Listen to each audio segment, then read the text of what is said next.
Hello, everybody. Welcome to Lorelines. Wanted to say hi, first of all. It has been another week, and we are on episode 58 today, discussing Ivalice Part 2. We have some things planned for you, so look forward to that. I did want to say that we had a couple of streams this week, gameplay streams. We were doing Guild Wars 2, and also, I think it was Final Fantasy 13. Yeah, and Ayumi is streaming Assassin's Creed Odyssey. Has he started that yet, or is that coming? I think he did. He started it, but because technical difficulties, Yeah. he was playing it on his channel instead of on ours. That's right. I remember now. So anyway, I just wanted to let you all know to please keep an eye out for those. They're going to be fun. I actually tuned into the Guild Wars 2 for a little bit, and it's fun to watch, actually. So definitely do so. And regarding the technical difficulties, we're just sorting out, if we have 7 different people streaming on Twitch, Restream, YouTube, just need to make sure we have that all hammered out. So we will be better going forward, and it's a lot of fun, so please tune in. I guess with that, we'll just open up. So I've got Neela, Meowth, Arden. Kobran said he will probably be fully absent, and Ayumi is running late. We haven't heard from Sarah, I believe. Is that the case? Not to my knowledge. No. Correct. No, but at least Ayumi is coming, so we got that covered too. Gotcha. Well, for those who are not aware, recently there was a Nier game that has a crossover with Final Fantasy XIV.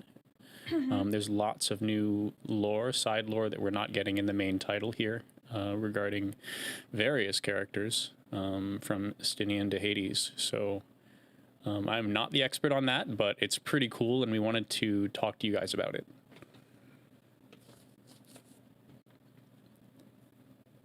Zentaral. No, Ayumi is not asleep. He's just running late. I mean, maybe he's sleeping late. I'm kidding. Maybe.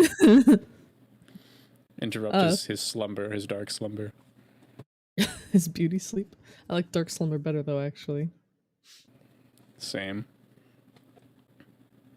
With regard to the Nier Ant, correct me if I'm wrong, I believe it's the other half of the whole shebang that got the Nier raids into Final Fantasy XIV proper, sort of the other half to that.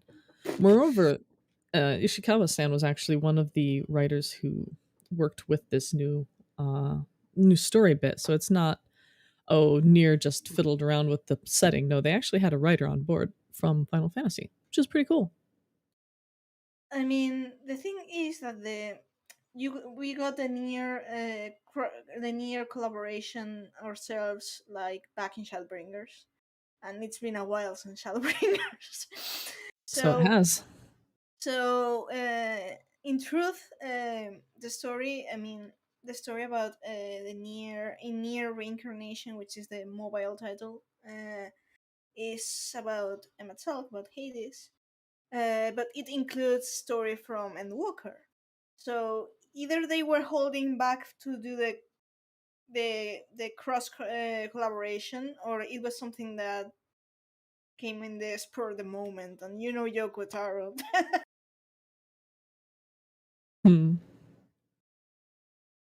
I mean, Yoko Taro likes. It's no secret that he likes Final Fantasy, and he likes Final Fantasy XIV. So. Yeah. He's probably still salty though that there's no insta kill mechanic in the raids. I mean, I'm salty about that. Get over it. What do you mean I'm asleep? I don't know what you're talking about. You saved me because I was the only one talking Nier here.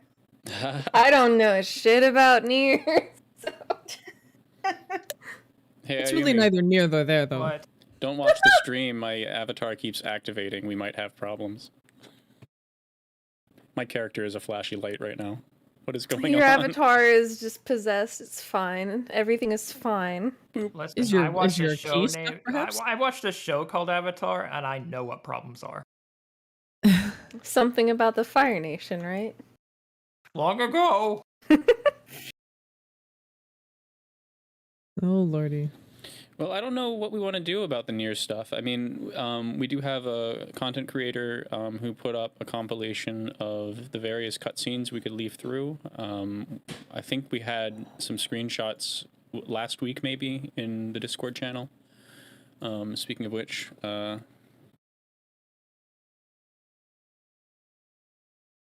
please join our Discord. Do it. We're not here just to talk at you guys. We want to talk with you. It's much easier on Discord. Yes. And we have a new sticker and it's amazing. True. So it appears that Ayumi is trolling us by thinking that the avatar we were speaking of was the Blue People movie. When am I not trolling people? Yeah, for real. Oh my. All right, well, let me hop over to the other... I am the troller of the group. Gonna transition over here now. You need to make sure you get that world-class troller title. Right? That's going to take a while. Ah, it's me. Hi. Hey, everybody. I didn't realize that was a thing. Immediately transitions. Goodbye. Why is that on? It immediately cuts. Is this from the other streams? Looks like it. There we go. How rude of it. How rude. Le gasp. He's not No, I'm not the chief troller. I'm just extremely lewd, that's all. Yeah. Nothing trolly about that. That's just my state of existence. Yeah, You're still there. You said trolley, and my mind immediately went to Jarek. No. How dare. There we go. That was actually a static Yeah, image, ended. even weirder. What's going on? Possessed. It may just not like you. Yeah. Well, at least other people Ooh. do. Yes, we do. Yay. Okay. So where were we? We going over were the getting Nier stuff, the right? video, yeah. We don't have to go straight to this, but it is available, so. Yeah. Well, why don't we cover it? Yeah. Because we didn't last time, Sure. and we said we were going to. Yep. Let's Yes, get to we it. did. For anyone who hasn't seen it yet, the general idea is it discusses the Sundering and the ancient world and such from Emmett Selk's point of view very specifically.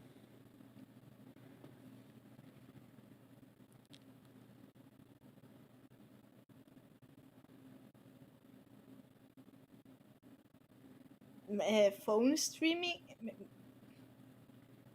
When did I have I ever phone streamed?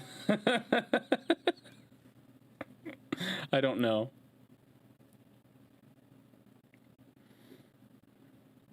Hey, our friend, our special guest, Dead Air, is here. Do you want to start a little closer to the beginning of the video? Yeah, We did you don't want to play necessarily it? need to play. Oh, What do you want to do? I'd be inclined just to pop from screen to screen. 'Cause it's basically it's made of several sections, and maybe someone who knows the gameplay of Nier can talk to it a bit more. Because all I know is it comes in several sections. I haven't been able to play that at all. Give me two things. One, I wasn't phone streaming in Cops 13 streaming. What I had to do in the stream is because we ended up hosting. I was hosting recording Cops on Twitch channel transmission, and because I was the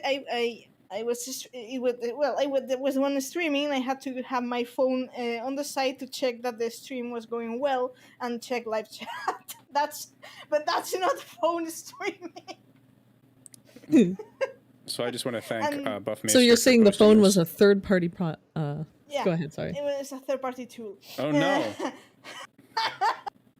You got banned. So, I can tell. Ayumi, I don't know if Ayumi has played Nier Reincarnation. I know how. I do, and I have, and then my save file got corrupted and deleted, so I had to start all the way over.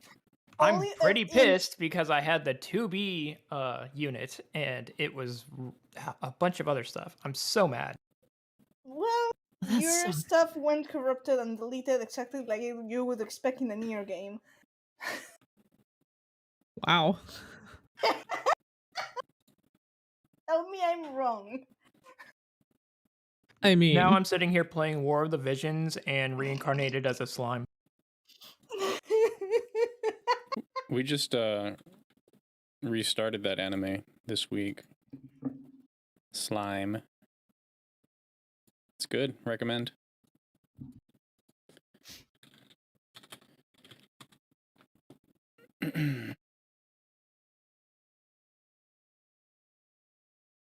So I don't have audio on right now, but you can see that it's quite. I mean, they're not kidding. This is definitely Final Fantasy XIV content. And Walker content. Rebel till dawn. Yeah, I mean, it's basically canon that Party Asum, hard. Hades, and Hythlodaeus just went party hard. During They went their bar time. crawling. I would be curious what it says in Japanese, but I do think someone pointed out somewhere that revel was a very nice term to use because it could be taken in numerous different ways, platonic or otherwise. I mean, you laugh, but I'm not taking it the way you're thinking. No, Sorry, I'm just not that thinking into that him. I'm just thinking that in Lightning Returns Final Fantasy 13, Yusnan is called the city of revelry. Interesting. Implying that Yusnan was in the sundered world or in the unsundered world.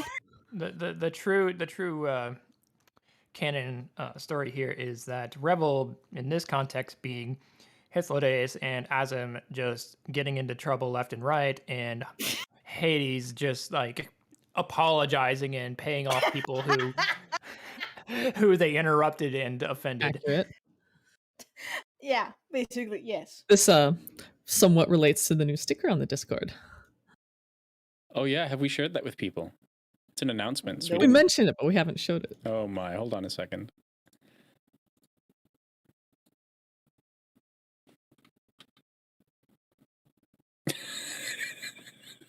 It's excellent. What's wrong with you people?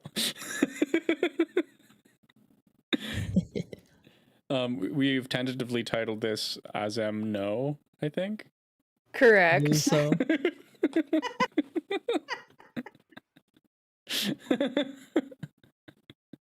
We need an Azem, yes. Natsugo. No. Yeah, you need an Asum, yes.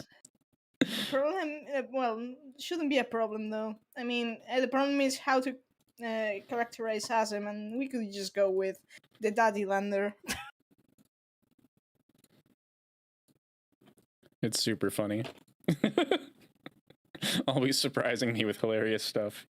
See, I always bring up that gif of that guy trying to talk to the goat and the goat spitting in his face. It's like as I'm trying to talk to animals, and then Hythlodaeus just with the camera trying to record him, and then Hades in the background just trying to stop him.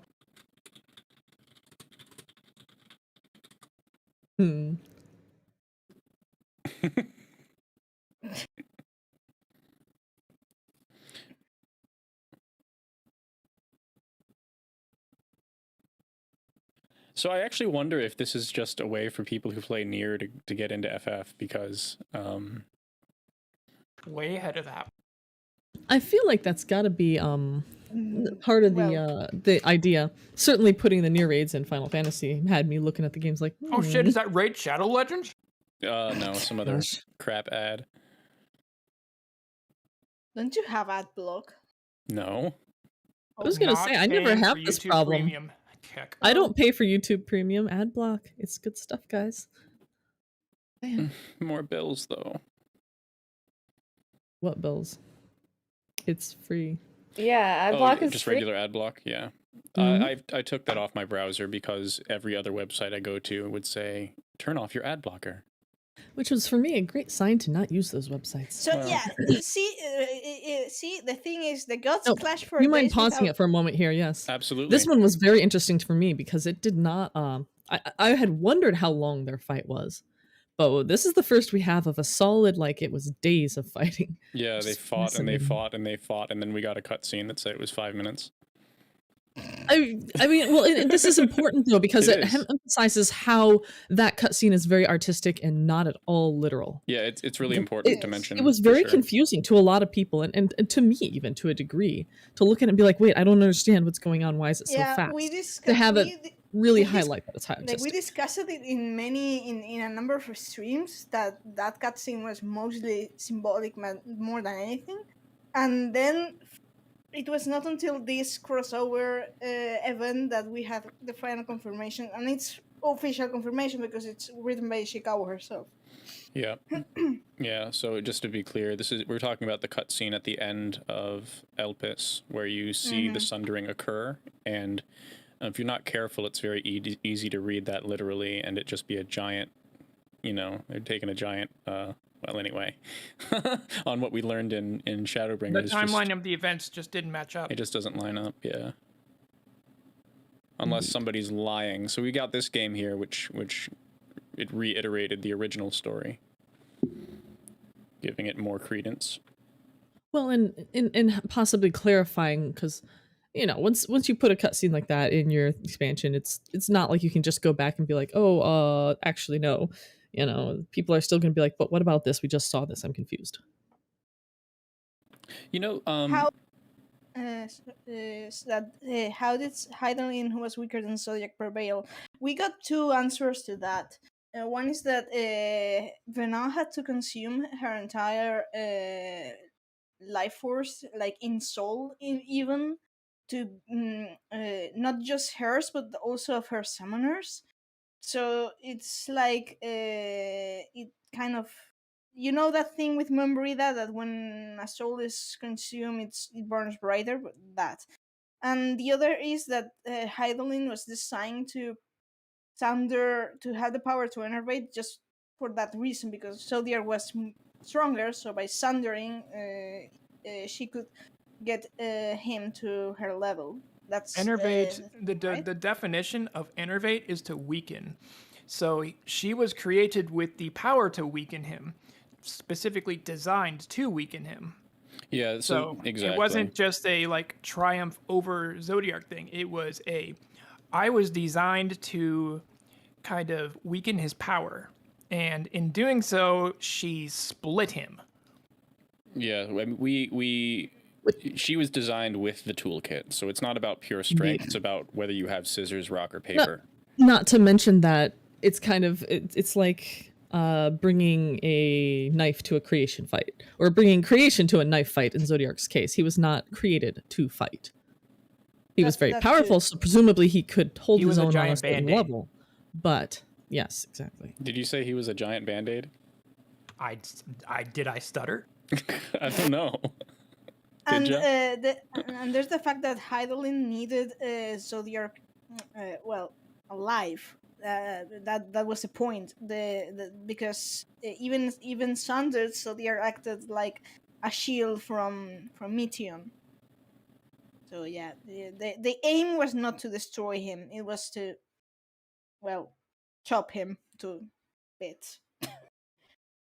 So I wanted to touch base on something that this cutscene, because I saw the static image of this earlier, just by itself, and it reminded me of something I had meant to ask the team, which is every time we see ancients outside of Elpis, they appear as the Shades, and this is not just in Emet-Selch's recreation of Amarot. This is also in the recording we see in Anamnesis, and it's also the form of the Watcher.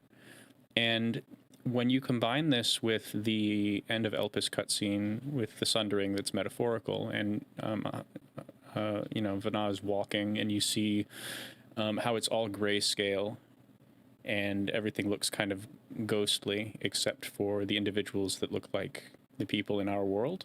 And then you add on to that Emet-Selch's dialogue in the short story about how everything was a sickly color. I'm actually wondering if we are incapable of seeing ancients in present day, and they just do look like that to us, versus being any sort of narrative device to make them not revealed. What do you think? Did you catch all that? Because I was very... Possible. Yeah, what do you think? Does that make any sense? What do you? I understand what you're saying. I think that's definitely a reasonable interpretation. I'm not sure it's the one I would personally favor, but I like that it is very coherent and cohesive with uh like this thing is just beyond your comprehension. Honestly, watching this near collaboration, we're about to get to the part here very soon. It shows what he sees the Sundered lives as, and I was wondering what did he and the other Unsundered look like to them? Could they even see them? Were they too ethereally dense to see? Well, right. It's like a higher wave of existence. Maybe it's not that they don't have bodies. It's that they just are in a different wavelength completely, and that's why they're invisible. The Asians, We do know the they shadowless. eventually lose their bodies. It wasn't. I don't think even this thing clarified exactly how, if that was an outcome of the Sundering or if they had to later choose to ditch them. Either way, though, Yeah, I think you're right. still very interesting.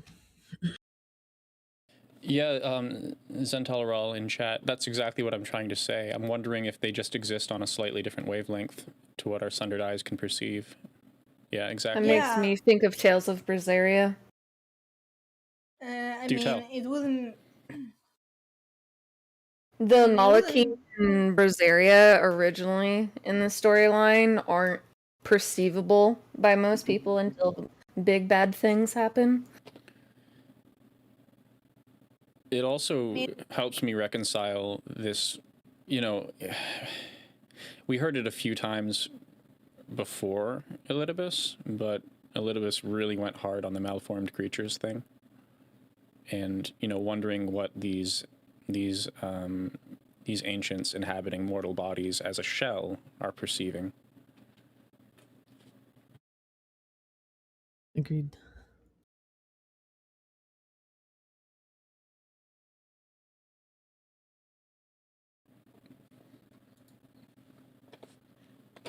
The Mughals is a different story. They use glamours to hide themselves. It's just that sometimes they choose who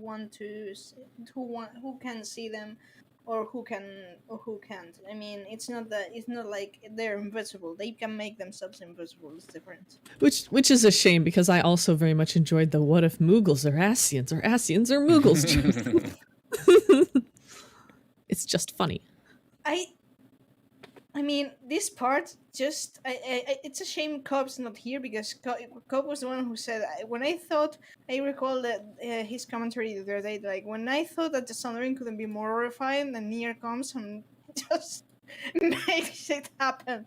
And Genuinely, I found the near thing fascinating because this is how I've always perceived it, but now everyone else is like, I guess didn't see it in the same way as me, and now they're kind of coming around.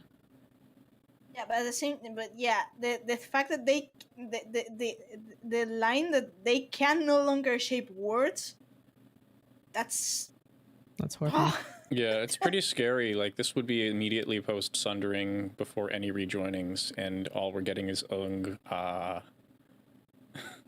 world's wrecked. Brains. Yeah, like, Oh gosh. we're ether zombies, apparently. That's a But, mood. yeah. I mean, in that situation, like, I wouldn't blame any of the Ensunder to call this the result malformed creatures. I mean, Yeah. it's like it's calling a spade, you know? Yeah, exactly. It reminds me of what I said last year about, like, when we were discussing the ethics of rejoinings and, like, obviously the death on each shard and all of this. It's not something to scoff at, but, like, the question was kind of, if you could restore the entire world in that first period when, you know, 12,000 years hadn't passed, would that have changed your judgment on the ethics of it? Because this isn't the world as it was, and if 5 minutes ago it was perfect, and 5 minutes after you could have fixed it, would that have justified it? You know, it's like a huge ethical question. Meanwhile, me sitting here thinking 12,000 years later it's still justifiable. I'm Right. insane. So I was trying to thread is the it needle between people, between the hard yes and the hard no, because there's this little fuzzy bit where if they have done it quick, with the people being against it before it. That's what I was trying to ask. I mean, Yeah, did the they think it problem- was justifiable to let Rita Repulsa let free?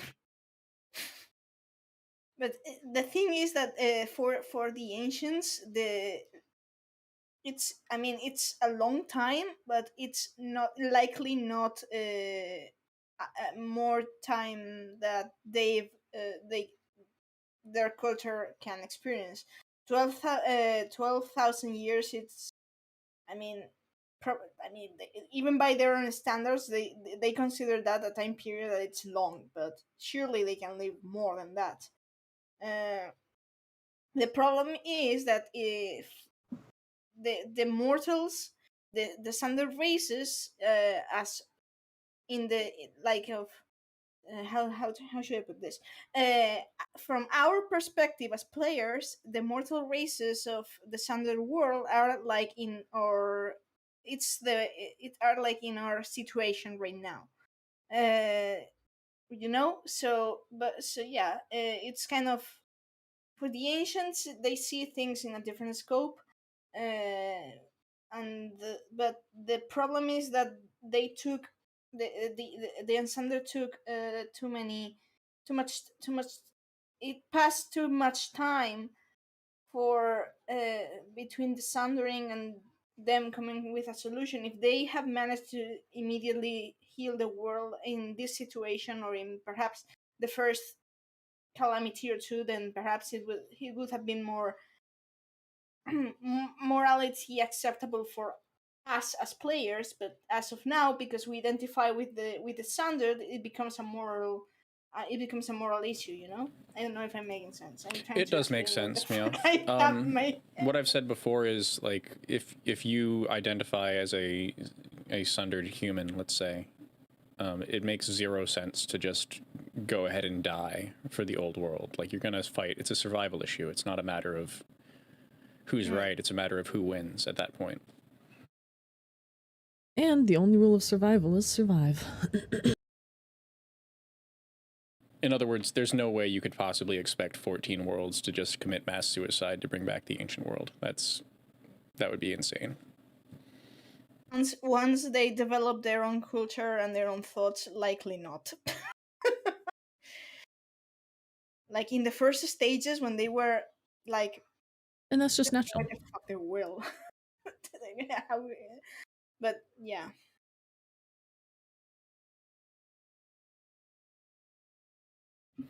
So we are at the 30-minute mark, and I think I'll just let the rest of it play. You're welcome to talk while it plays, but we won't pause anymore, and then we can go into our title. Actually go into Ivalice Also very today. interesting, the shapes need to get more cohesive here. Go ahead, Neela. Yeah. Neela? Oh, just saying that the shapes got a little more cohesive from the last slide to this one. Yeah, during the rejoinings, they changed. Become more and more human until... And also there's a quick note on the weapon that the near event in this collaboration gives. It's a reward. It's the sword, how it's called, Misos, the paladin sword. Well, yeah, which is the one that means hatred. I think was it. Yeah, this is the scene where, well, I'll let you continue, but this is the one that was summoned from emotion, I think? No, that was all of from its emotion. weapons or various emotions.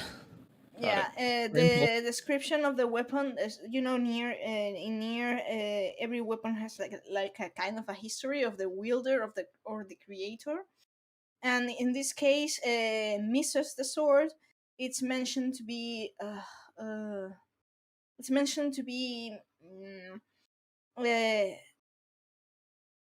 basically when Hades was working because the negative emotions were so powerful, and it was kind of a hindering his work. He turned those emotions into weapons, which are implied to be the weapons that the X trial drops, and then the description of the weapon goes to say that they are a gift to the Warrior of Light, because they're so powerful, and they are imbued with Hades' strength.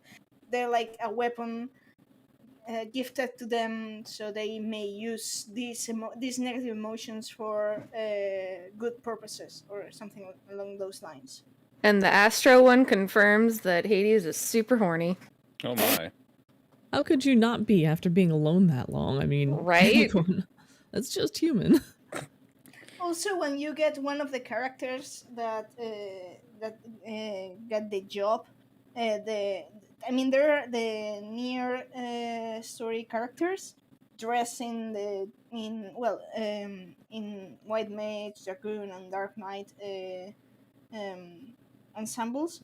And the text when you get one of them is basically that the kind of their musings. I sense no malice in this power. It's I think someone granted it someone granted it to a traveler. How was it? Give me a moment. I have the screenshot in my phone. Sure. I'll tell you in a moment. I said I While wasn't you going to can pause, go but on. since we're waiting for Meowth, this scene here.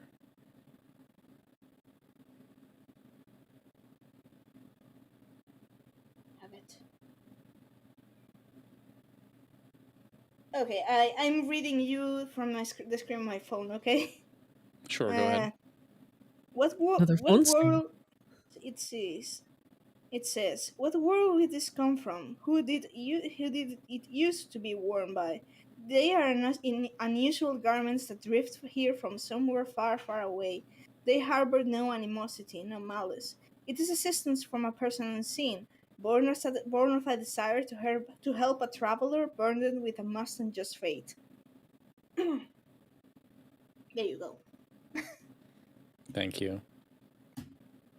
I wanted to ask about this this particular clip of the cutscene that I'm on now, because obviously Emmett Selk isn't perfect necessarily, you know, but one might imagine that he would have seen our shard reborn somewhere along the line before now. But this kind of implies that after several rejoinings in an area that looks an awful lot like Korthus, to be honest. Oh, this is Ilmeg. This is the redraw of the cutscene. No, this is Lakeland. This is I'm Lakeland? sorry.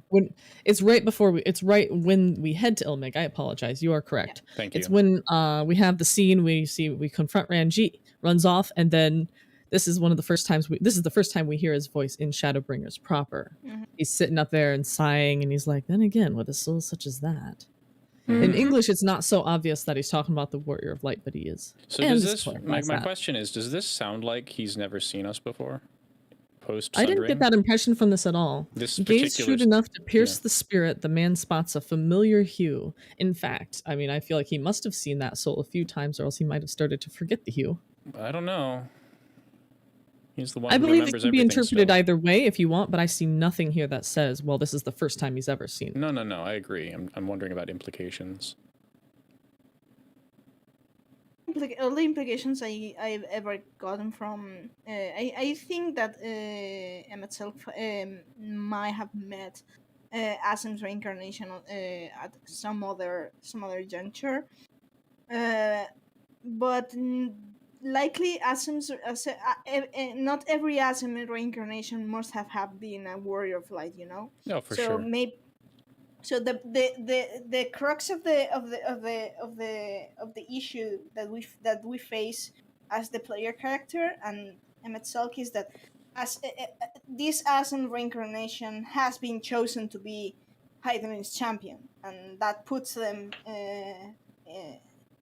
in odds against each other. That's the problem. Doesn't mean that they haven't met or maybe perhaps have been allies in the past. Who knows? There's also my question of just statistical probability, considering Right. how many people were shattered, though, as far as whether or not he's come across Asim's shard before. I feel like he'd be watching for it, and I feel like that shard is always going to be somewhat singular. That's just my take, of course. There was Arbert. What the? Yeah, no, but I mean, yeah, I think you're right.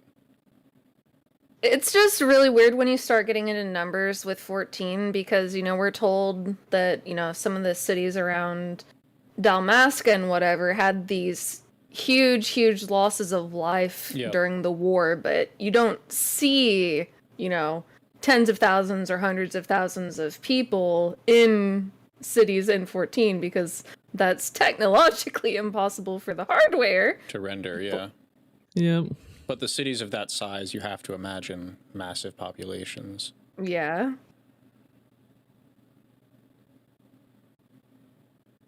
Just so. But yeah, go check out the game, Near Reincarnation. I know that was all spoilers the whole time, but I'm sure it's fun, so have fun. Spoilers for a game that hopefully you guys have played, so I don't- hopefully that's fine. I don't know.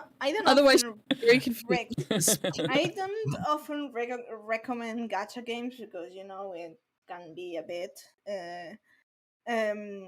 complicated. The only one I will ever recommend to you is the City Opera Omnia because it's so free to play friendly.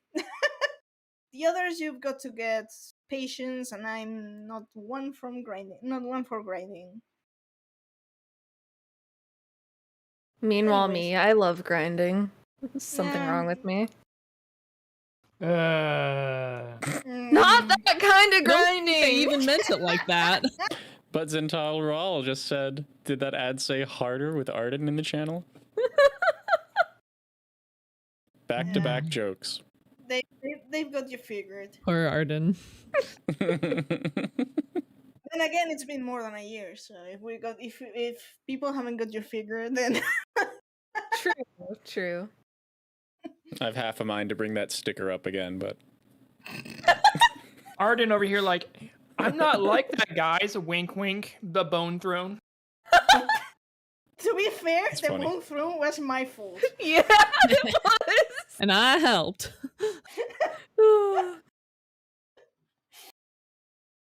well, anyway. Ivalice, you guys want to talk about tactics today, I think. You did 12 last time mostly? We did 12 Mostly 12. mostly, yes. Now it's time to talk about Count Sidolphus Orlando. Yeah. Open your eyes to the darkness and Drown in its drown loveless embrace. The gods will not be watching. That's Fine by Let's get us- me. Can we get a Sword Saint class and have him as our instructor? I mean, I please? need him to chill. No. He can be the instructor, and I will listen to him all day. I have to say, the way Sid was treated in Orban Monastery did not at all track with how I perceived him in Final Fantasy Tactics, the game. Really? Really. Way... Because opening day of that raid, definitely. No, I enjoyed it. I enjoyed the heck out of it, but the characterization of the character did not track with me. You want a wall in a raid? Well, Sid's there. Yeah, that was a fun day though. But yeah, like they will not be watching. Just giant murder monster in the middle of okay. Yeah, I mean, how many times did they have to nerf Thunder God Sid? At least like, 2 or 3 A times. few. 2 or 3 times. He didn't need to be nerfed. Not at all. really, no. We're better than that. Yeah. But anyways, so so for the rates in 14 mostly it's a kind of a mix of many things, but the rates of 14 take a lot of from the original Tactics, and I mean, it's like a mix of 12 and Tactics. It's kind of interesting. The fact that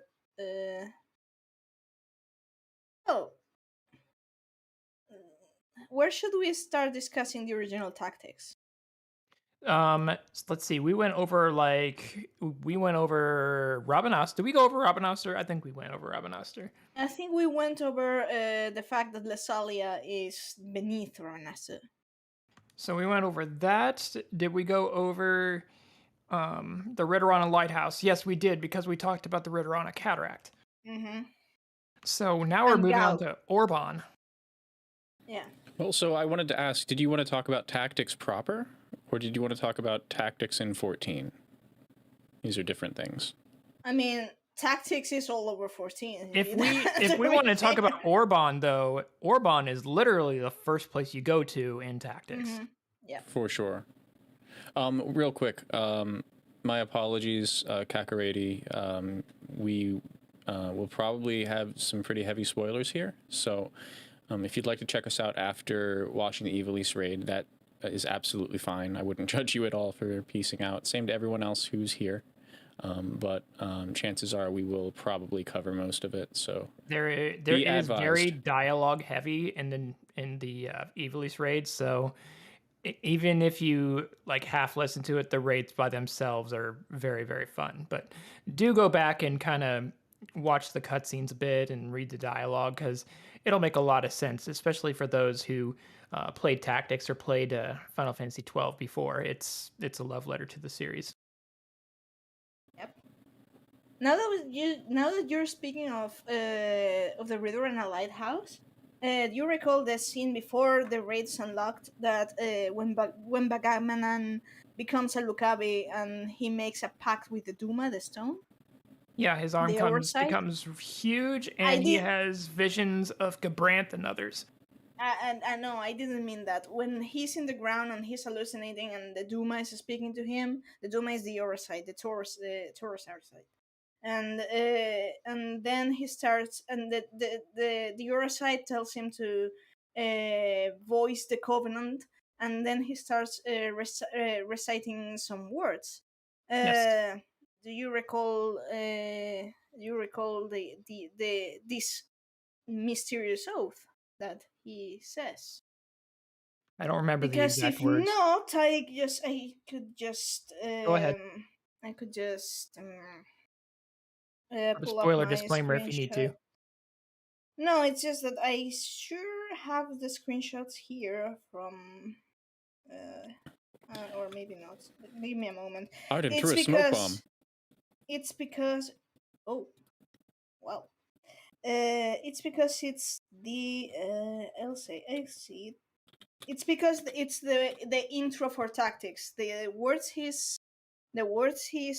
reciting that later at the end of the series, it's how Ramsa and Alma conclude the play, the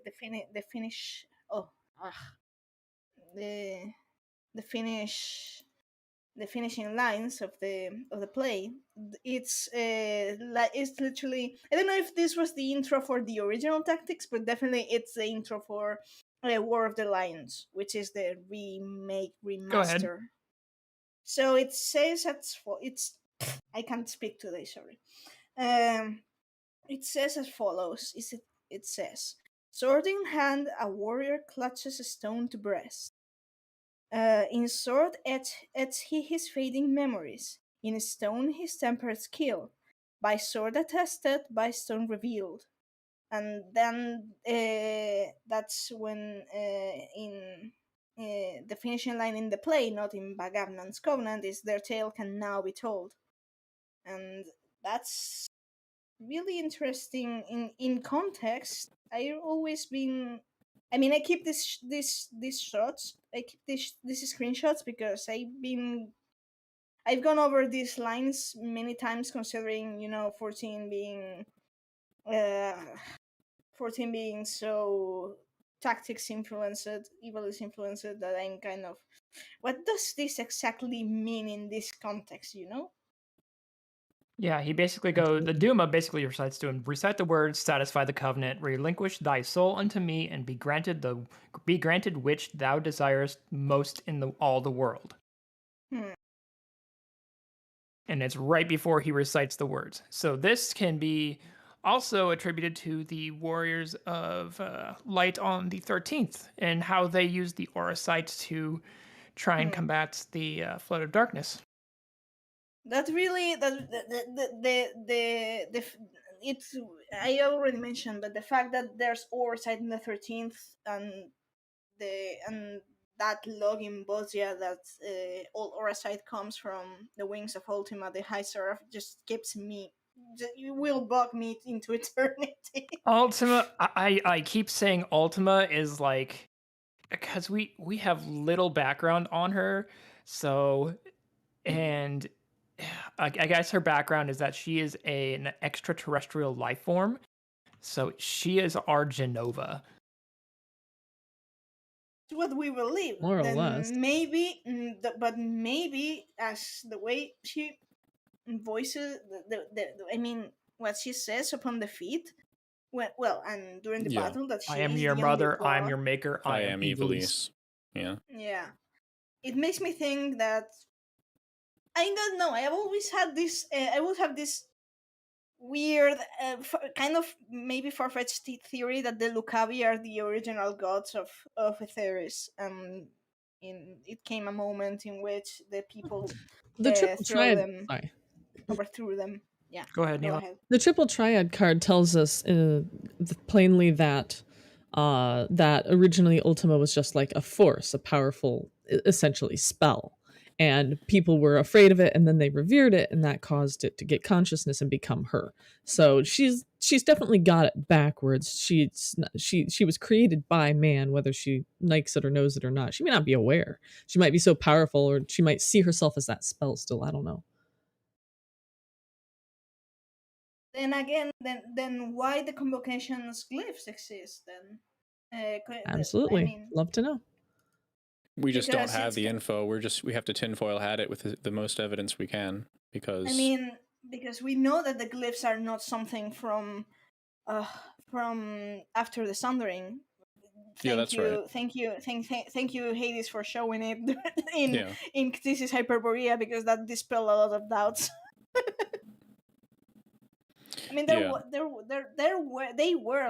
I mean, they are in the floor, the entire glyph, also, not just the fragment, in the floor of Academia neither, which is Yeah, another. exactly. Yeah, these sigils are clearly pre-sundering, which implies that the Lucavi, as the Scions of Darkness, pre-existed.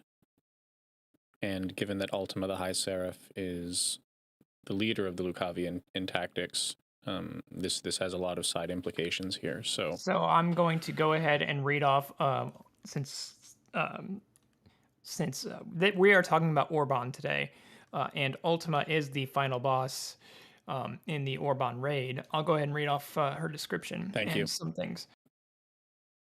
Ultima is an extra-dimensional being that was summoned to the source ages ago by Saint Ajora, the first of the legendary Zodiac Braves, in order to destroy Meland. She was sealed away by the Mother Crystal, but centuries later awoke so that it had to be sealed again by Ramza Beolv and his comrades, who gave up their lives in exchange. It is theorized that the cast the Ultima spell was based on her abilities.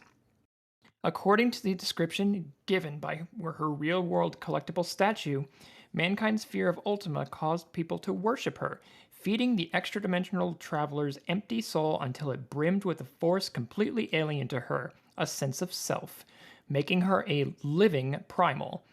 Ultima's triple triad card states that she was once the embodiment of pure ruination, and that she was fed by the terrified reverence of mankind, such that by a process not unlike the prayer-fueled creation of a primal, she became self-aware.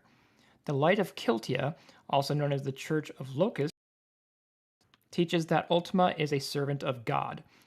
On the other hand, the sect of Germanique believes that Ultima is God, who will welcome them unto heaven upon their death. Deeming heretical, this sect was banished from Dalmasca years ago. In the present day, Ultima sought to use the Warrior of Light as a vessel to circumvent the seal keeping her imprisoned, as Ajora, who summoned her, and Ramza, who placed the seal, were Warriors of Light as well. Ultima's followers, the sect of Germanique, was taken in by the 4th Imperial Legion as part of its forces. Wielding Oricide allegedly given to them by Ultima, they sacrificed their members to summon Lucavi, as they believe that upon death they will be reunited with Ultima in heaven. It seems that they either do not know about Ultima's defeat during the Ivalice storyline, or they do not think it matters. What was your source for this? The So Ultima the notes- Ivalice wiki. Oh. Then there's a bit of context for her in the Bosnia field notes. There you go. So it not only describes Ultima in Tactics, but also Ultima in 14. Mm-hmm. Zental says, which heaven? Not the same heaven. Not the seven heavens and seven hells. This is a different belief. The 7 different religion, different belief. Yeah. But yeah, kind of. It is a really, really good reciting of and coverage of her place in Tactics and in 14. The thing is that in Tactics, I mean, she comes from, of course, 12, which is before Tactics. And we know that she led the rebellion of the Science of Darkness. And then well, of course, we see the Science of Darkness transforming into Lucavi in Tactics. Basically, remind me again which were the Science of Darkness that we fight in that are involved in Tactics as a story. There was Wigraf turning into Belias. Which one? Which more? I know Count Helmdor was Salira, and Dystar Beul was Adramelech. Is there another one? I mean, I know Folmarv. He's Hashmal. Mm-hmm. Here, I'm bringing it up now. Yeah, there's a bunch of them. Recall. Okay, so the characters with like a scion accessory. I meant those that are the actual involved characters in game Tactics. that become hosts. Yeah, because I can count 1, 2, 3. I said 3, 4, 5. Counting... Yeah, I've got them listed. So this is with the War of the Lions names, but yeah, go ahead. Draculaw was Cuchulainn. Vigraf became Belias. Marquis Elmdor was Zalera, and Adramelech was Dysadarg. We've got Hashmal is Vormov, and Alma is Ultima. Well, to be entirely fair, Alma becomes momentarily host, and she gets free. Yeah. And but still, Ajor, the incarnation of Ajor is still. Yeah, they persist. They split. Yeah. And then in the deep dungeon, Elidibus can use Zodiark. Yeah, but as a summon, not quite the same. But as far as the names go, those are the characters that appear in Final Fantasy Tactics: War of the Lions. Yeah. We don't actually get all of them in War of the Lions. It's the situation of the deep dungeon is kind of strange, because it's like we know that that Elidibus is he went into the cave basically to not bother anyone after there was the pact with Zodiark, and he doesn't actually transform into Zodiark. He can summon him, and that's the only way in game in which your summoner units can learn the Zodiark summon if they get hit by it. Did we want to talk a little bit about the Holy Stones? Yeah. You mean the Zodiac Stones, right? I'm going to call them Holy Stones. Yeah. Yeah, because we need to go over the Zodiac Braves, too. Yeah. The stones, to me, are interesting because in Tactics, you spend much of the game going through it, assuming that they're only possibly used for evil. But at the end of Chapter 3, when you encounter these twins, and one gets mortally injured. Raf and Marak. That's right. They're able to resurrect the dead using the Soul Stones. And my favorite track of the game, outside of Under the Stars, is Requiem at the end of that chapter. And the ironic thing about the Holy Stones and the Zodiac Stones, they are literally identical to when you go on your Atma quest and you collect all of the stones. That's right. Yeah, there's the Aries, Taurus, Gemini, Cancer, Leo, Virgo, Libra, Scorpio, Sagittarius, Capricorn, Aquarius, and Pisces stones. If they're in the same shape as they're featuring the Tactics data log, I will laugh. No, they're a bit different, but Ah. be funny. Sad. But Same name, but different shape. But to be fair, that's interesting that our first contact with the term of the Zodiac Braves was Arian Reborn, and it was the relic weapon quest. Yes. So yeah, so they've been leaning into that ever since Arian Reborn. I'm gonna go Since ahead Warcraft and 3. Since Warcraft 3.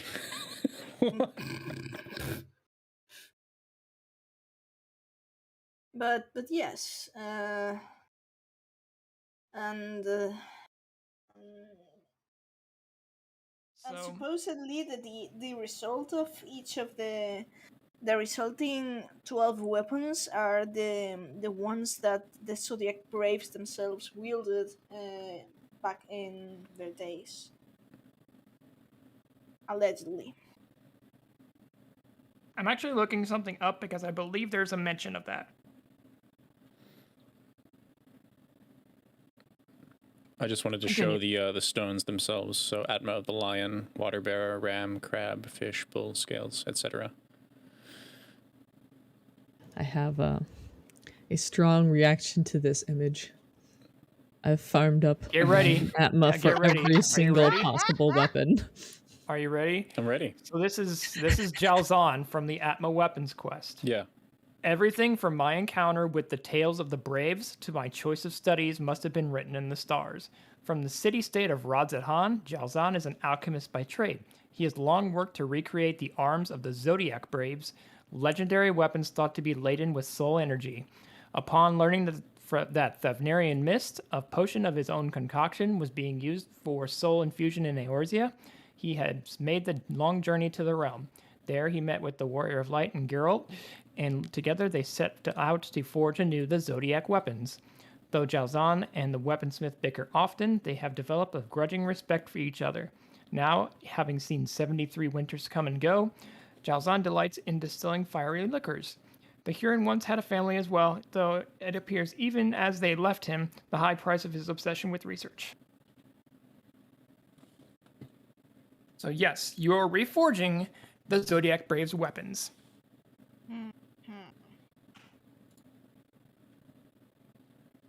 Which is pretty cool. Yeah, that's true. That's really interesting. So it's the names. It's Excalibur, Ragnarok, Last Resort, Longinus, the Yoichibo, Nirvana, Lilith, Sasuke's Blade. Apocalypse. Yep. Apocalypse is the one, by the way. The I want to get the actual text. Where is it? These weapons have descriptions, and they're in the Encyclopedia Eorzea. 1 second. There's no reason to miss this, so let me bring this up. The fact that the scholar weapon is called Last Resort is giving me major line of returns vibes. And is that a thing in there then? You watch the Lord I've run, you know exactly what the significance of Last Resort. Yeah, no, I'd have to be reminded at this point. Oh, well, I'm not going to spoil anyways, but it's a certain someone's, let's say, limit break, unique spell. So yeah, it's funny to know that the Zodiac Stones played a part in A Realm Reborn history as being the items that you need to acquire in order to get the Zodiac Brave weapons. Indeed. I had never connected that before. That's fascinating. Of course, we didn't learn about the Zodiac Braves until much, much later in Stormblood. So... But the thing is, I'm trying to think about the connection between every relic weapon storyline. Zodiac Braves was the first one, then was the anima weapon, then was the elemental Oh, you mean weapon. the how the orosites first were used? Not really. I mean, the first mention of orosite we properly have in the story is white orosite, which is artificial, so doesn't really count. The proper mention of orosite, as in tactics context, is from Mikoto in the Raid series, and that's something quite interesting. With if you recall when she explains how orosite works, basically that it basically takes your soul into the stone, modifies it, and returns modified into your body, basically. Huh. That seems bad. I mean, yes, I guess, especially if each of these, the particular stones that are marked with each of the zodiac signs, if they're linked to each one to one of the Here you go. one of the Lucavi, then Here you go. then you could potentially become a host for the Lucavi. But then again, we do see in the Wraith series people using the Orosite and transforming into their own Lucavi version. You know, that's Argath Thadalphus's transformation, and then there's Bagabnan to turn into Yasmat. So I brought up the Encyclopedia Eorzea Volume 2 page for Apocalypse, which is one of the Zodiac weapons. This is the one we had a very sus feeling about. Yeah, so it says, Yeah. a first-hand account of the world's end, penned by a nameless vagabond, claiming to have journeyed far into the future upon entering a secret chamber in the Crystal Tower. Its ciphered script has broken the spirit of more than one weak-willed reader. A lone entry in a compendium of ancient weaponry suggests that the grimoire may have been wielded by one of the Zodiac Braves, though as of yet, additional works that might corroborate the claims have eluded discovery. A realm reborn. My first thought is, Graha, you have to be nicer to yourself. You're not really a vagabond. Ah, So, yeah. I don't know. Wish Cobran was here to scream about Azem from the future. From the past. From the future. From the past. I just said grr.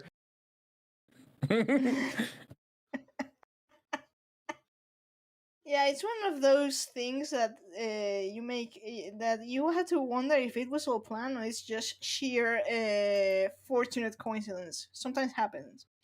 Uh, if you're familiar Yeah, with bit of both. scenario, if you're familiar with any form of concept art, scenario writing, or plain writing, sometimes happens that you get a new idea, and for some reason it matches perfectly with stuff that you already had. I've had that in writing, and it can actually be very difficult to tell if I've gotten lucky or if my subconscious was setting it up and I only consciously realized it. But yeah, it's a real thing. Yeah. Hi-fi. Yeah. So I want to go back to the Zodiac Braves. Please, you want me to pull that up? If you could. Sure. So the Zodiac Braves can be a reference to two different groups in Final Fantasy Tactics. It can refer to a group of 12 warriors in the Church of Glabados legend who defeat the Lucavi using 12 holy stones. It can also refer to the Lucavi and those they possess. What do you think, Meowth? Me. There's two different groups. What do you think? Which do you think is the true Zodiac Braves?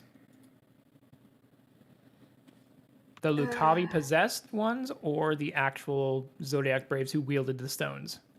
That's an actual very interesting question, because this is something I've been confused about after running like the raids and stuff and looking into Tactics lore, because I haven't had a chance to play it. And I'm just like, wait, who are the Zodiac? Which one is it? It's not even.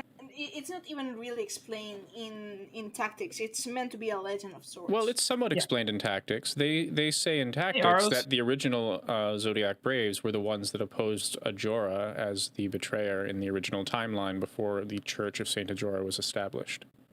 Yeah, the Church of Clavados actually transformed this, and what they preach to the people is that Saint Jorah was the leader, and the His Zodiac miracles Braves were the work were of God. Essentially, Saint Ajora was Jesus. We'll just cut to the chase.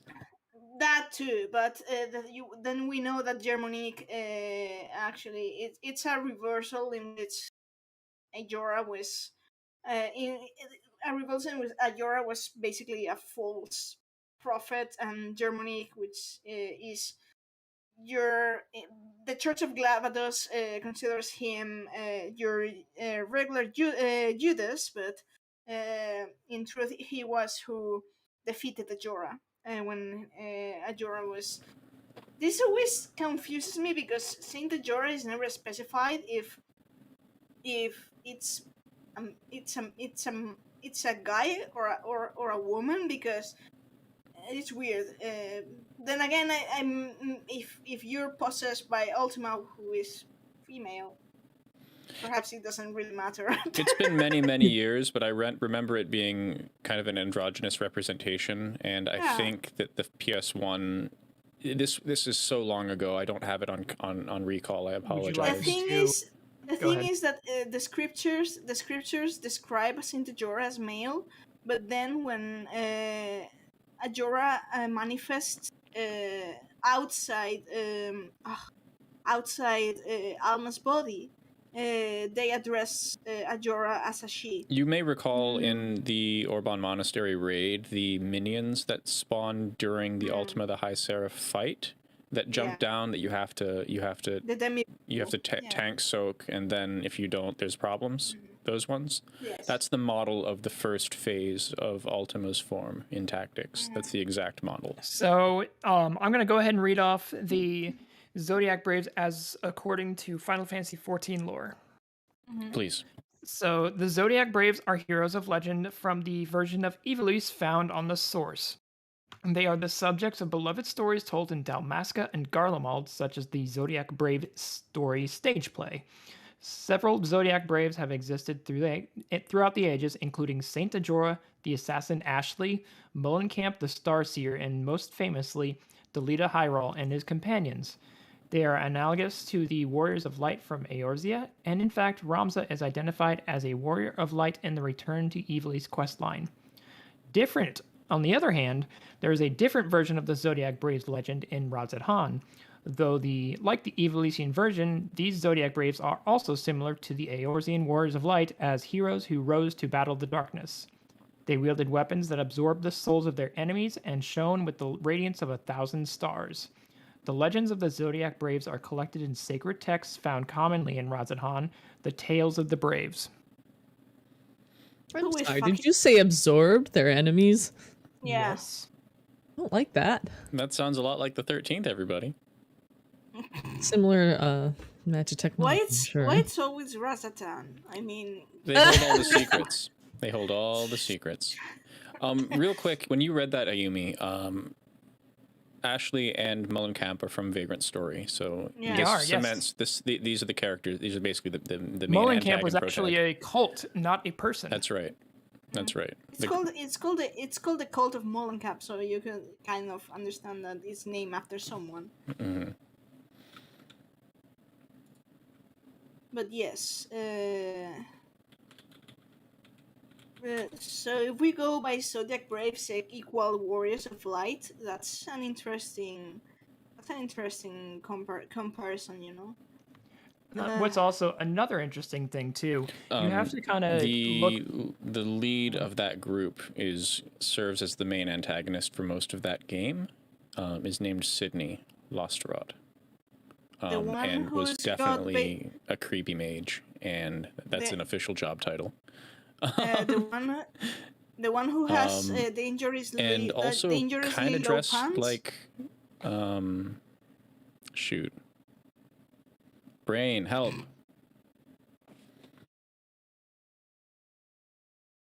So I want to go ahead and point out that there are what I talked about earlier. There are two different versions of the Zodiac Brave story: the For Magic some God reason, version my and brain couldn't pull Kuja out the of Saint itself. Ajora version. That's what I'm saying with the strange low, dangerously low pants. Anyways, what were you saying, Ayumi? Sorry. I can't talk, can I? Yes. Okay, so the two versions of the Zodiac Brave story, not in 14, but actual tactics. The Saint Ajora version and the Magic God version. So the Magic God version, that's the one that Lucavi are told about. Let's see here. According to that, the land was divided between 7 kingdoms: Zeltenia, Volvoram, Lionel, Limberi, Lassalia, Gailon, and Miland. So I guess we can if we want to kind of compare tactics lore to 14 lore, we can consider kind of how Dalmasca inferior and superior could have been broken up into several different kingdoms. Interesting. But then you also have to consider which version of the stories are true: the Magic God version, the Lucavi version, or the Saint Ajora version, where the Braves are actual heroes. The whole thing with Ivalice is complex because by tactics, by tactics time, the original tactics, Ivalice is no,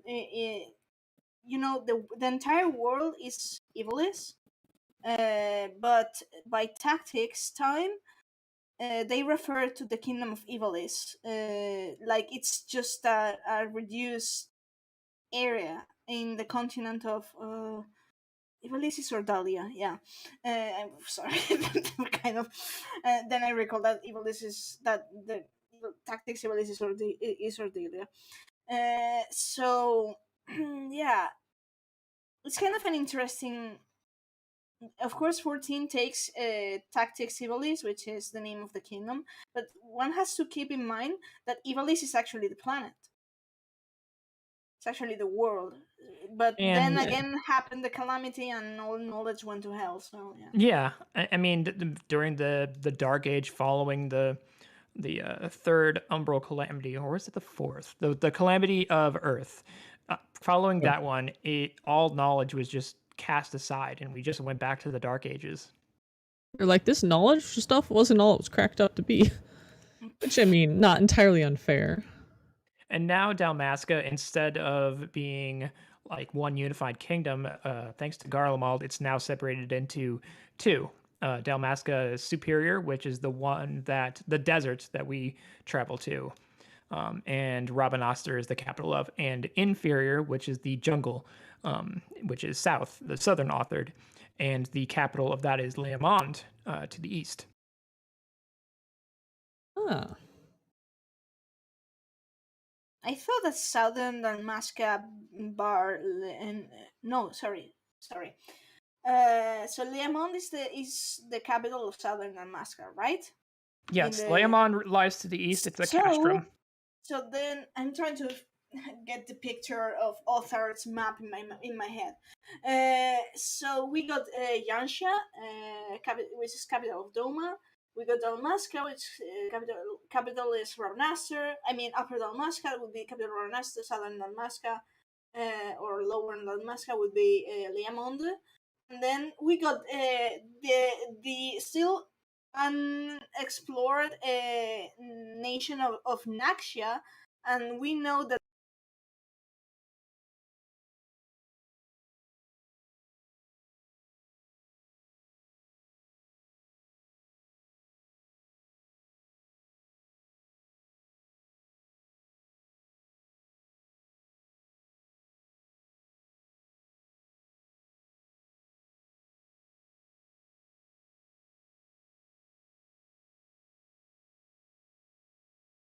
he's trying to, yeah, he's back. How?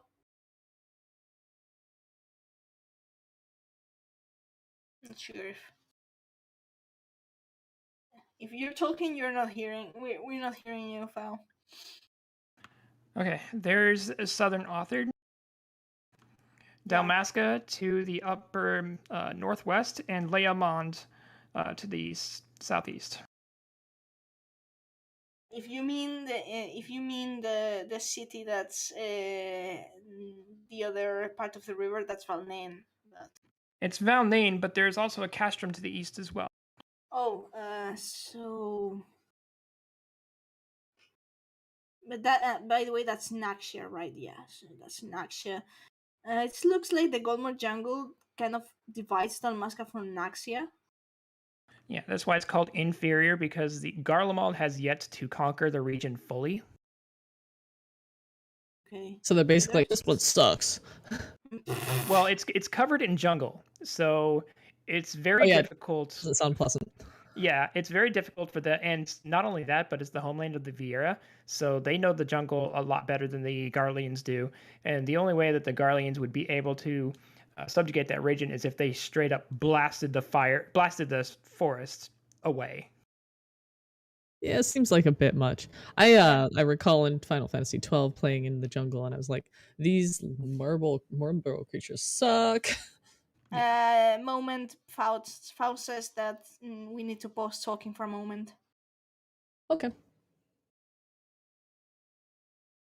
I'm gonna try and find. Oh, sorry.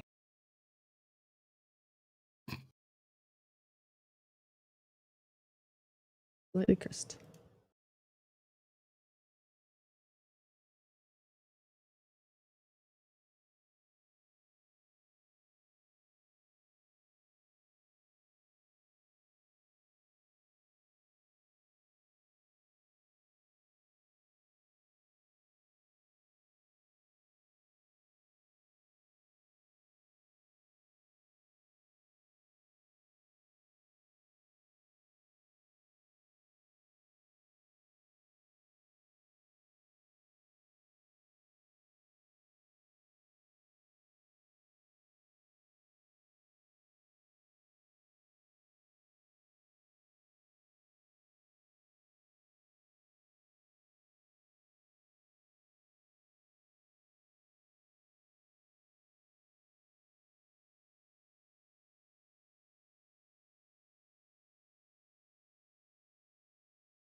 Can you all hear me? Yes. Yes. Great, it's fixed. Oh, good. Sorry about that. It's okay. Yeah, this guy. Hey, Zeinalov, thank you very much for your help getting the audio fixed. I was trying to get them to tell you I needed to take down a wavelength for a sec. But we're all good now, I think. I believe so. Awesome. All right. My avatar has disappeared, though. Oh, no. It's okay. You don't exist anymore. Ah, that's right, I'll just reset. Thank you all, and my apologies. It's been a few weeks. Months, even. Since we've had an issue, thank goodness. So let's knock on all the wood in existence so it doesn't happen again.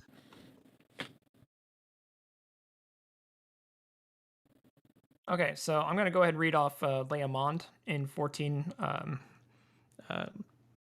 setting. Leamond is the capital of Dalmasca Inferior, one of the two regions that is the Kingdom of Dalmasca on the source, which is divided by the Garlean Empire upon its conquest. The capital of the other region, Dalmasca Superior, is the now destroyed royal city of Rabanastre. Thanks, guys. An extremely rare and prized red wine named Valens is produced in Leamond. Valens? Yes. Tell me it's not spelled like that. Oh, it is. Let's just assume that he was named for the wine and there's no relation. Yes. Oh, it's spelled exactly that way. Is it because he's a whiny little bastard? Yes. That was a joke. No, Zental, Valens Van Varo is the creepy Milk guy. weapons quest milk guy, child abuser. That Gaius gets to murder. Thank goodness. So, Valnain is the city in the Bosnian quest line that you see with all of... whenever you see Gabranth talking, he is always at Valmain. With soldiers running around and also the giant Magitech ships. And after the Interesting. forced defeat in Bosnia, Lion Rimhelso supposedly mutinied against Gerbrandt and burned Castrum Valnani to the ground. So here's something interesting. So I kind of forgot about this part. So if he burned Castrum Valnini to the ground, which was where Gerbrandt and his other officers were stationed at, and that is, Valnini is located deep within Dalmasca Inferior. Leamond still exists, and there still exists a castrum at Leamond. Do you think they could have escaped to Leamond? Deep dungeon, please. Makes sense. Deep dungeon, please. Deep dungeon, Leamond, please. I mean, would be interesting deep dungeon, considering background stories, gameplay, as I recall.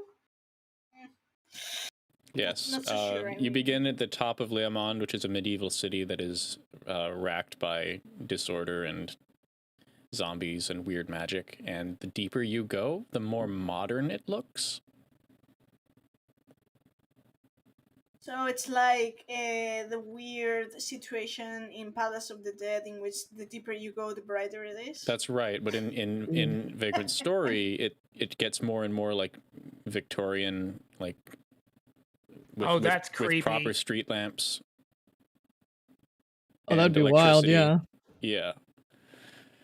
I mean, it would make sense considering time Vagrant Story with Ivalice and the fact that the most modern things are by that time deep beneath the ground, like airships, the whole thing. That's exactly right. Yeah, you're getting the vibe. So I'm going to go ahead and read off the story of Leamond. Go for it. It was founded 2,000 years ago by the legendary Kildian dancer priestess Molenkamp, who established a pact with demons and dabbled with the dark arts, creating what is known as the Grand Grimoire. Molenkamp's cult grew so influential, Leamond became known to many as the Dark City. The Temple of Kiltia was the center of Molenkamp's activity. After the Valendian Civil War, the Locust priesthood gained momentum and many followers converted, building the Grand Cathedral. This transformed the once dark city into a bustling metropolis. Monks in search of spiritual enlightenment dug deep below the city, opening up limestone quarries, creating what is now known as the Undercity. Leamond was famed for its quality wine, which rivals the Valendian produce. The fortress city entered its golden age with a population of 5,000. The Dark tainted Leamond, and the Parliament wished to control it, deciding to empower it by feeding souls to it. In a devious scheme 25 years BGI, the Water Deva Merid and the Earth Deva Dao were summoned to cause a catastrophic earthquake that killed the citizens of Leamond. The souls of the dead were consumed by darkness, and the phantoms, beasts, and the undead roamed the empty city, separated by the landmass. This part is the Vagrant Story part. Duke Bedorba, who holds the legacy of Molenkamp, the Grand Grimoire, refuses to let darkness be misused. As a result, House Bedorba was antagonized by the nobles, who ordered an investigation on its relation to the cult to wrest the Duke's hold on the quote-unquote key. Interesting. The key, huh? The key. The final key. That was where my brain went. Or even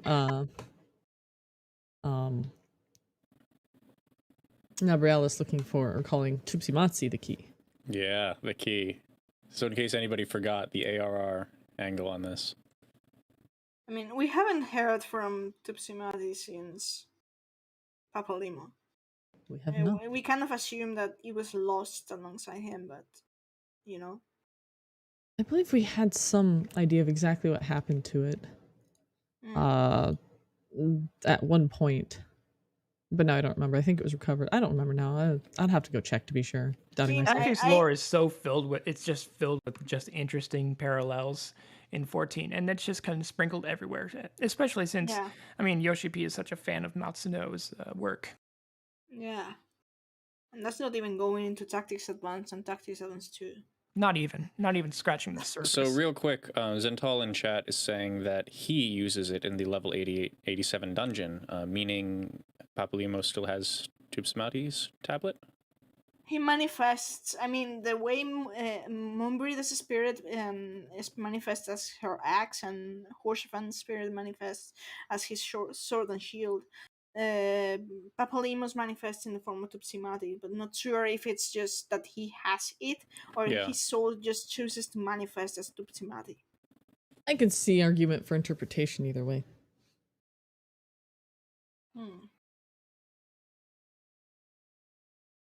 Yeah, so that's that. We don't really know what happened to the real Tupsimati. It's hard to say. I mean, this is not some sort of phantomscape. This is a real place in the heart of Aetheris. So Yes. those could be real artifacts. It's possible. Or they could just be ethereological, you know. And that's what I keep manifestations. thinking too. Like, where else? This is just me going off of speculation, but I mean, where else would Gabrant and Lion retreat to in Delmasca Inferior? You mean Liamond? Yeah. Yeah, because Yeah. they burnt down the castrum where they operated out of. So how did they escape? Is it out on foot out of the city, or is it down into the ruins?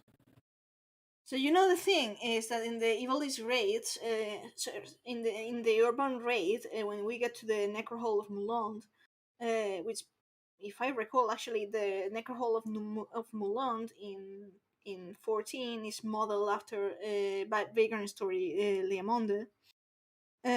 Because the Necro Hall of Mulond in Tactics doesn't look at all like the Necro Hall of Mulond in 14. So the in 14 Mulond is designed after Deeper Liamond, if I recall correctly. I'm taking a look at Muland in 14, and it looks a lot more like Lazalia does, the way the buildings are structured. True. But the thing is that the you know the mid boss encounter that, like, we defeat Agrias, we go into the portal, and before Thunder God Seed, there's the mob sort of battle with the Dark Crusaders. I think, if I recall correctly, those are Vagrant Story enemies. That we. Oh yeah, the Dark I'm Crusaders using- certainly are. That model that you see in Academia and Niter. In other words, the bodiless soldier that La Habrea, his section of the. Yeah, those show the same up monster, in the Necro Hall of Mulonde, Yes. which raises more questions, to be fair. The bodiless knights with the crazy swords. Yeah. You know, I feel like So if- sharing some pictures while we're talking. Yeah, go ahead. So if those things have existed ever since before the Sundering, what the hell are they doing in the Necro Hall of Mulonde, you know? I wonder if, besides the Necro Hall of Milan, if the Necro Hall of Nabu D exists too. That one That'd be is cool. also crazy in 12. You go through the entire Necro Hall of Nabudis. You have to refresh my memory here. To get to the Necro Hall of Nabudis, we go through this kind of cave tunnel. Salika Wood or Right. the Nabrius Deadlands. There are no save crystals inside either. Yeah. You have to defeat the King Bomb in Salika Wood. Oh, yes. So- I mean, I'm trying to recall the path. Like, you go through Salka Wood, you go some sort of tunnel. I don't know. I mean, 12 has so many fucking areas. I'm just I'm the thing is that I'm recalling that the Luberon Regina shares the same soundtrack as one of the areas from 12, which is another underground passage. That's why I'm kind of which area was it? So I've got a few pictures up right now. Not sure if you can see this actually. Hold on. It's just a Google search. On the right-hand side, I've got a picture of the map of Final Fantasy Tactics Ivalice. And you can actually see where Moulin sunk underneath the waves here, because it's a small island now, but this would have been the area that had sunk during that that Calamity era. That's also where the church's headquarters is. Take a moment, and let me take a moment if I can share to you the map of Tactics Advance 2. Yeah, please. Because as I told you, Gaug is in the Clockwork City of Gaug. You see, it's right on the edge of the water here. Clockwork City of Gaug is also in Tactics Advance 2. Give me a moment. Of course, yeah.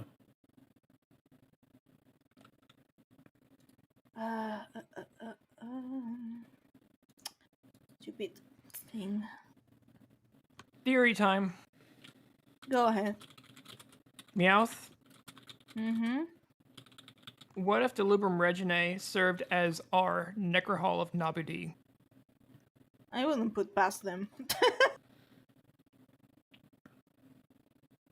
But yeah, in this go ahead. Go ahead. No, I was no, just no, saying, it's is fine. Necrohall a specific thing, or is that just a general term to be like this is a scary place, or what? Well, it means City of the Dead, essentially. This would be a dead city. Okay, it's like a necropolis. A necropolis, yeah, essentially.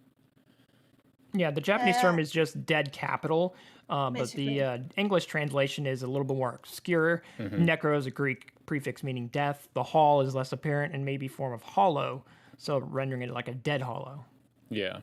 Fao, I linked to you the map of the island, which is the region of Tactics Advance 2. Thank you. I'll pull it up. The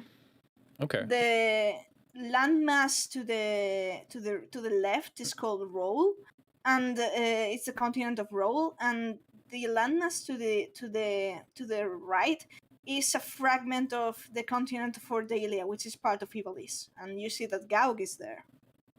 Yeah, it's still there. So this is a different era, but it's the same physical. This is 12 era. 12 era. Mm-hmm. So it's kind of southern Ordalia, and Ordalia is the entire continent in which the kingdom of Ivalice happens in Tactics. Yeah, so if you look at the Tactics map, Lazalia is in the north next to Zaltenia, and Limbury is in the middle.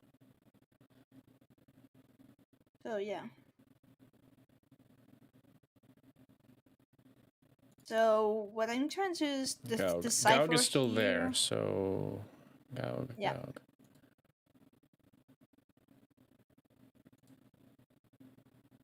Yes, Gaug's still there. Yeah, it appears that the forces of the tectonic forces have changed the entire map. I mean, considering the calamity and then the thing that blew Mulonde into the sea, I'm not surprised the slightest. Although in a way, the whole peninsula of Lionel, where Gaug is in Tactics, kind of looks like the island of Gaug in 12. If you look at it, yeah, you see the shape. Yep. Interesting.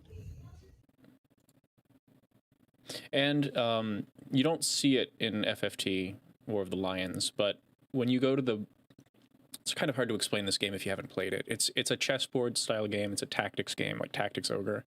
But at the towns, you do have the choice of making your character go into the pub, and in that place, you can kind of send your people out on missions and get side lore. So, you know, your adventurers might go out and discover Eureka, or they might go out and discover a Mirage Tower. These kind of places, and during this process, you get some side dialogue as to like where other regions exist outside of this map that you're living on in the game.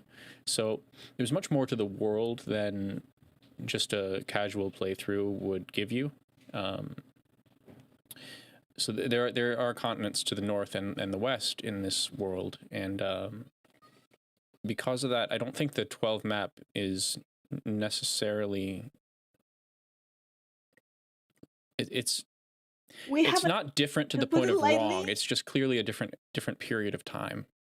That too, but also to put it bluntly, we've only got a portion of the maps of Ivalice known, considering Jylland, the continents of Valendia or Dahlia, and the other one I never recall the fucking name, and and then there's of course the different time periods, like changes and stuff. Yeah. So yeah, I mean, if I may voice a personal thought, I would really want the Ivalice Alliance series to broaden, like especially with the tactics series. I've been waiting for another tactics game, or even a remaster of Tactics Advance, for example, for a long time. I really do have to play on a stream Tactics Advance. One more thing I wanted to share. It's been a long time since we pulled up the Final Fantasy XIV map, but because we know where the Ivalice stuff is in the world, right? When we go do those quests, you see where Dalmasca is. That's a place in the world, right? Mm-hmm. And let me actually pull this up here. Is it on the screen? It's on the screen. Yeah. All right, so I'm going to zoom in a bit and then go to the right where the relevant places are. But it's always struck me that if you look at the Azim Steppe in Yangsha and the Bay of Yangsha, where that area, and then you take a look at the bay in Tactics. I know this doesn't quite line up, but if you flip it on its side, right? The heck is this picture? All right. If you flip it on its side, you see where Melond is? Look at the shape of the bay here. Yeah. So if you turn this counterclockwise so that the bay is facing down, do you see what I mean? See the shape? So you're saying that the lizards are hiding Molonde beneath maybe the Bay of Yangsha? Yeah, maybe. To be fair, I mean, Milan, we just kind of use a portal to teleport to, so. Yeah. Yep. And the fact is that, this part of the Azim Steppe, we only explored a little part of the Azim Steppe. That peninsula, we've seen nothing about it. The upper part, not mentioning the Dalvalan Graph, which is the range. We never set foot inside that place. And additionally, that Dalmasca isn't shown on the map in Tactics. So it's okay that that's really far away. No, I mean, in Tactics, Dalmasca, to be fair, Dalmasca is in the other continent, is kind of, I should pull up a 12 map. Give me a moment. This is kind of turned into a geography class. I don't know. I think it's important. Yeah, I agree. Now, not every game title series will have a contiguous map that makes any sense at all, so it doesn't necessarily mean anything. I want to also bring up the Tactics lore in 14 as well. Go ahead. Especially the War of the Lions period. So thousands of years ago, Ivalice was home of the Holy Edoran Empire and the first group of Zodiac Braves, led by Ajora, and they battled the Empire's tyranny. And by summoning the being Ultima, Ajora destroyed the imperial capital Melond. But fearing Ultima's powers, Ajora's fellow Zodiac Braves sealed Melond and Ultima in another dimension to keep the High Seraph away from Hydaelyn. Centuries later, the War of the Lions was fought across Ivalice, during which Ultima tried to free herself. She was fought back by the group of Zodiac Braves led by Ramza, who sacrificed themselves to keep her sealed. Delita won the war and united Ivalice, becoming a great king, while Ramza was forgotten by history by his own last request in order to keep Ultima a secret. Also, around this time, the clockwork city of Gaug was abandoned, its people traveling to the northern continent Ilsabard. Their descendants would go on to found the Garlean Empire. In modern-day Ivalice, it is long forgotten, its stories to be thought more to be mere myths and known across Ilsabard. Ivalice's former territory is now occupied by the Kingdom of Dalmasca, with its capital of Salia deep underground beneath the royal city of Rabanastre. After Rabanastre's destruction by Garlemald, these ruins are uncovered, and during the Return to Ivalice storyline, the characters uncover the truth of Ramsa's story and fight to keep Ultima from freeing herself. We basically learned our lesson from Diabolos and try to stop ourselves. Yep. So one clarification file for Yeah, the please. map I sent you Okay. is that when it says Ivalice, it's the Kingdom of Ivalice. That entire continent is Ordelia. It's Ordelia. Sorry. And that's the upper part. You see that beneath in Tactics Advance 2, beneath is the continent of the continent of Roll. So we don't have we don't see that in this one. But you see if in this one Dalmasca is in Galtia. So it's kind of far away from the part of Ordalia that will become the Kingdom of Ivalice.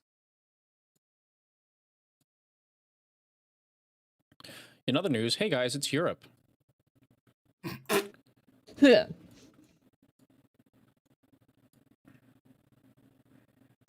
So This is a really good map. Thank you for sharing. I might save it. So yeah, the thing is, it's a weird Europe, to be fair. It's weird Europe, yeah. That's We right. need to stop finding primals. Like, really, we need to stop finding sealed primals, because we're just going to free them. Yeah. You can't fight them if you don't free them. Checkmate. We started an entire raid series by accidentally freeing them. Yeah. We like to fight. But yes, it does seem like a little bit of an oopsie. Yeah. A very slight boo-boo. Zental says, what Europe have you been to? Don't pretend. No, it's definitely weird Europe is the best way to put that. Agreed. Weird Europe, yeah. What if you This took is everything and weird. scrambled it but kept the same vibe of the shape? Hmm. Yeah. But I mean, if they're putting Ivalice as kingdom here, one has to consider that it's no wonder the rest of the continents are like no sign of kingdoms, because if this is Ivalice tactics time, the calamity has happened, and no Dalmasca, no everything, and it makes sense that Leamond and Valendia is there, because and the real city of Valnain is there, because that's Vagrant story is like in. So let me put it this way: in tactics, we're told the story like several hundred years after tactics, because Araslam Durey, which is the descendant of Oran Durey, is uncovering the story of Ramza and his partners. That's right. Because they were branded heretics. So Vagrant story basically takes place during the time of Araslam Durey. There is a quote. The Vagrant story actually starts with a quote from someone with a surname and the same initials as Araslam Durey, Araslam A.J. Durey, and the name of Arslan, of course, starts with an A, and the J I always thought it was a nice reference in 14, that the fact that Arslan Durey uses the stage name of Genomis, which starts with a J. So I mean, it could be that the name of the whole name of Arslan Durey is Arslan Genomis Durey. I mean, just a theory, but I think it's a really nice thing. Give me a moment. I may actually find that quote Sure. from Background the Story. This is really small, so I'll zoom in a bit. If you look here, you see Orban is on Ivalice, this continent here. You see Orban right there. Can't see my cursor. It's below. It's in the bay. You see it here. If you look up to the top right, though, Leomond is up here, underneath the New Valendian Kingdom text. Yep. There you go, Fal. Thank you. Found it. Great.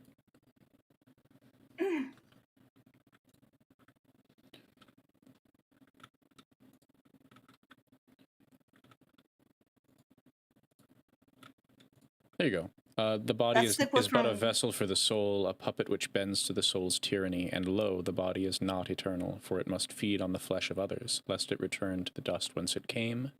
Therefore must the soul deceive, despise, and murder men. Yeah. Huh.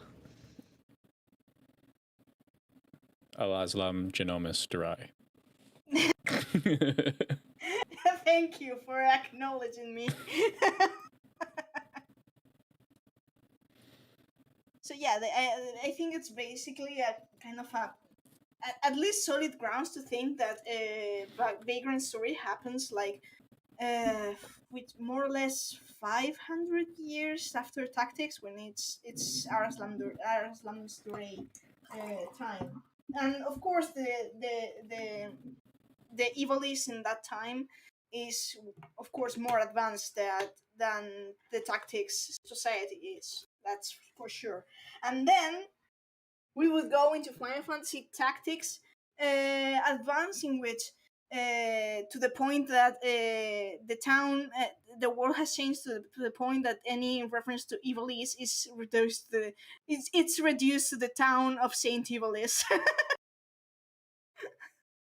Honestly, that's depressing.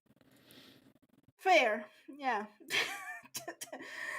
But yeah, and the world has evolved to modern day technology. But I mean that to that point. But there's still the whole Tactics Advanced plot is that March and his friends find a magic grimoire from in an antiquary, and well, unleash things. They turn their hometown into an artificial dream Ivalice that you can actually build yourself. So yeah, a bit of another oopsie, you know. Mm-hmm. It's a real. I mean, I really should stream Tactics Advance. One thing at a time. Yeah. I'm with Guild Wars now. Guild Wars 2. So we have about 10 minutes left in the stream. Where do you guys want to go with this, and what else can we discuss? We've gone over original Tactics this day, so maybe we can save the other two Tactics titles for next stream. How would you see that? That sounds fine to me. Ayumi, Nila? Sounds good to me. I don't have a problem with that. Because we've gone There's a lot there. Today we've gone over over Tactics and a bit of Vagrant Story, so I think that's interesting enough. You have a fan in chat, Meowth. Zental says that you should stream Tactics Advance, and when is the next FF13 stream? That's on Cobb, and likely, and I mean, Cobb said that he will stream Mondays, right? So it should be tomorrow, unless something happens, and of course I will be there if he streams. I mean, we will have to confirm later because we know that today he couldn't make it I don't know why, but there's that. So we I would believe you have had to guests. confirm. Likely, yeah. I mean, Sunday. Yeah. The thought hadn't crossed my mind because I never had guests. So but anyways, but yeah, should be tomorrow next 13 stream, and I'm really looking forward to go again through it with someone who's not me playing the story. But yeah.